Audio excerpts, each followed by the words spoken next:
vocês podem ver nessa figura que está aqui no quadro, você tem uma vela, você tem uma mão aqui segurando um objetozinho de metal, você tem uma mão acima da vela e outra mão aqui à direita da vela.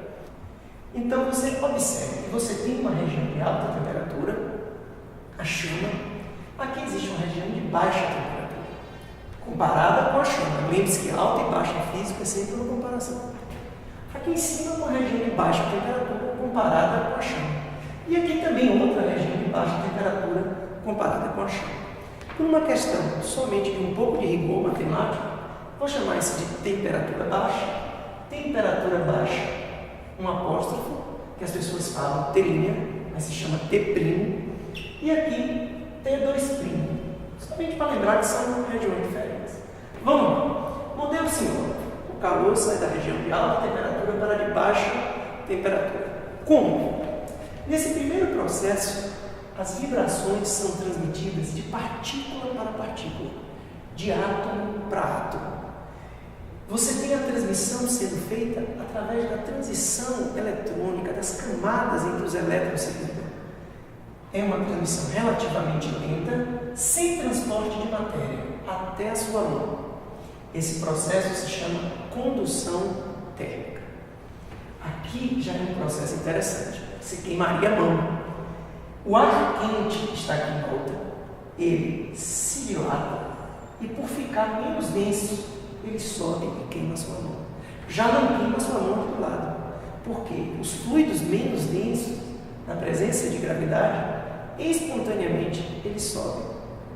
Já esse terceiro caminho, que você sente o calorzinho na mão, mas você não se sente queimar, é um dos processos hoje em dia mais cobrados nos diversos vestibulares, provas ou dentro do próprio Enem.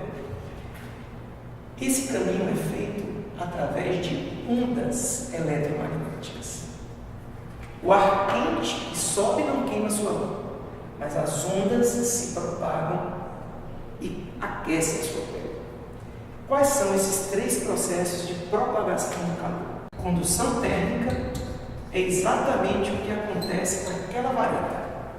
Transmissão de átomo para átomo até chegar à sua mão e lhe queimar. Esse processo ele predomina nos sólidos. Por que ele predomina nos sólidos? Porque as estruturas, as partículas dos sólidos, elas são mais próximas. E nos gases e nos fluidos, de um modo geral, nos líquidos, você não tem essa proximidade atômico-molecular tão grande. Então a gente diz que a condução predomina em sólidos. Mas cuidado, pode acontecer nos líquidos em uma velocidade muito menor, porque as moléculas ou átomos estão mais afastados. O segundo processo, que é esse ar quente subindo aqui, queimando a nossa mão, convecção térmica. Uma palavra que vem do latim vec, de vector, portador, aquele que leva consigo. A biologia ainda usa vetor como aquele que leva alguma coisa. Por exemplo, se você ouvir falar por aí, o Aedes aegypti é o vetor da dengue. A biologia ainda usa o termo vetor como levar junto, com um prefixo que significa mesmo.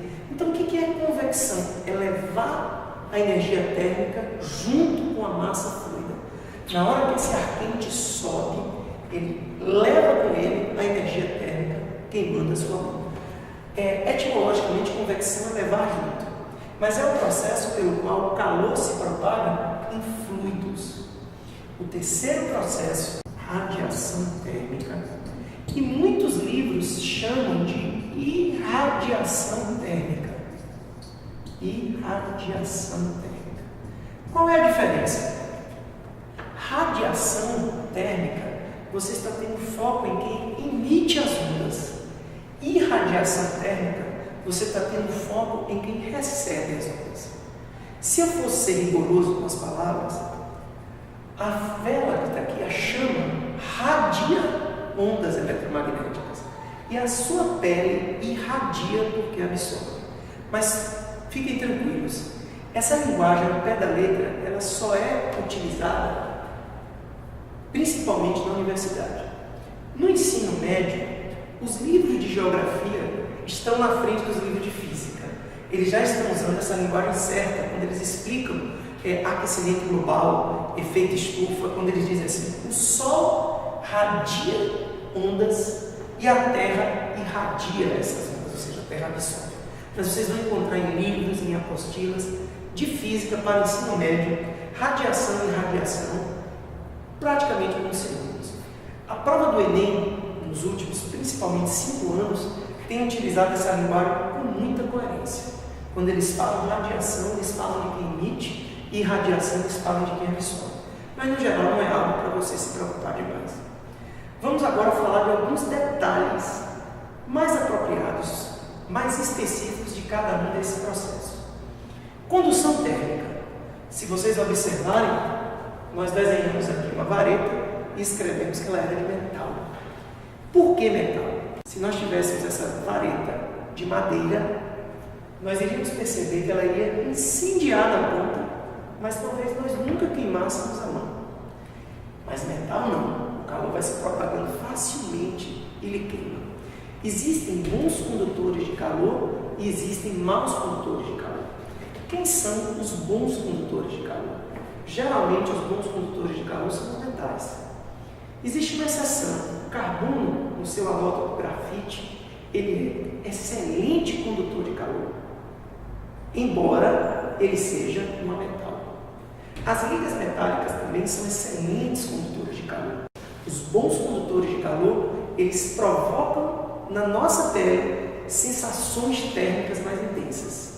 Se você abrir uma geladeira e dentro da geladeira tiver uma travessa de vidro e uma travessa do mesmo tamanho de alumínio, as duas na mesma temperatura, se você pegar a de vidro e pegar a de alumínio, você vai ter a sensação que a de alumínio é muito mais fria. E na verdade as duas estão na mesma temperatura. Cuidado, se disserem que o alumínio está com temperatura mais baixa do que o vidro, não marque. As temperaturas dentro da geladeira são iguais, estão todos em equilíbrio térmico. Apenas a sensação térmica é mais intensa no alumínio, porque metais são bons condutores de calor. Quanto à convecção térmica, ela explica, em parte, inclusive o movimento dos ventos. Se você diz que a convecção térmica ela acontece em meios fluidos, e quando eu falo fluidos, por favor, lembre de gases, de vapores e de líquidos. Fluidos são todas as estruturas que podem fluir. Então, são vapores, líquidos e gases. A convecção precisa de meios fluidos. Se não houver convecção, não vai haver fluidez. Então, a convecção ela necessita que diferenças de temperatura gerem diferenças de densidade. Para quê? Para que o fluido mais aquecido ele se torne menos denso e suba. O fluido menos aquecido ou mais frio, que é mais denso, ele desce, fazendo uma circulação para que a temperatura se homogeneize. Então, a convecção, através da circulação das correntes de convecção, ela vai homogeneizar a temperatura do ambiente até que chegue ao equilíbrio térmico. Radiação térmica ou irradiação térmica. Esse terceiro processo, um dos processos absolutamente mais cobrados, porque eles abrem uma associação com ondas. A chama aquecida está emitindo ondas de infravermelho que aquecem a mão da pessoa. Radiação térmica é o processo através do qual o calor se propaga por ondas eletromagnéticas. Quais são as ondas eletromagnéticas que podem, por hipótese, aquecer o material? Todas. Todas as ondas eletromagnéticas, em graus diferentes, dependendo do material, podem provocar aquecimento.